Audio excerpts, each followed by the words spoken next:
আসসালামু আলাইকুম। আজকে আপনাদের মাঝে নিয়ে আসলাম একটা কাজের ভিডিও।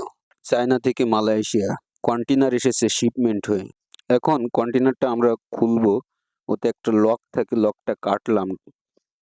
কেটে এবার আমরা দরজাটা খুলে দেখব এর ভিতরে কি আছে। খোলার আগে একটা কথা বলতে চাই, এই কন্টেইনার এর আগেরটাতে আমাদের একটা মুরুব্বি মারা গেছিল, আমাদের সাথেই কাজ করত।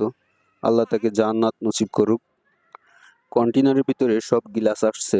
গিলাস এবং গিলাসের যে মালামাল, অ্যালুমিনিয়াম ফ্রেম, দরজার যে গিলাস, জানালার যে গিলাস, কিছু গিলাস আছে ফ্রেম লাগানো।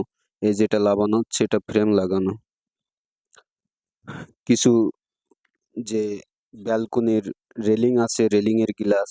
ঠিক আছে? আপনারা দেখতে থাকুন। ভিডিওটি ভালো লাগলে লাইক এবং কমেন্ট শেয়ার করে দিবেন এবং এরকম ভিডিও পেতে পাশে থাকবেন। এবার আসি এই বস্তার ভিতরে কি? আসলে বস্তার ভিতরে চায়না থেকে এখানে যে কোম্পানির লোকগুলো কাজ করে তাদের জন্য চাউল পাঠিয়েছে কন্টেইনারের ভিতরে। চাউলটা এমন চাউল, চাউলটা ভাত হবার পরে আপনি তরকারি না দিলেও ঠিক তরকারির মতোই স্বাদ পাবেন। অর্থাৎ তরকারি লাগে না ওই চাউল সিদ্ধ করলে। এই ৩টে গিলাস ভেঙে গেছে একদম কন্টেইনারের ভিতরে।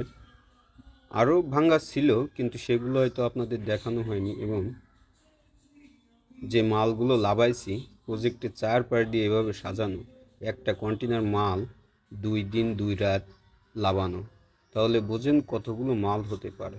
প্রজেক্টে 4 পার দিয়ে তো এক সাইডেই রাখা।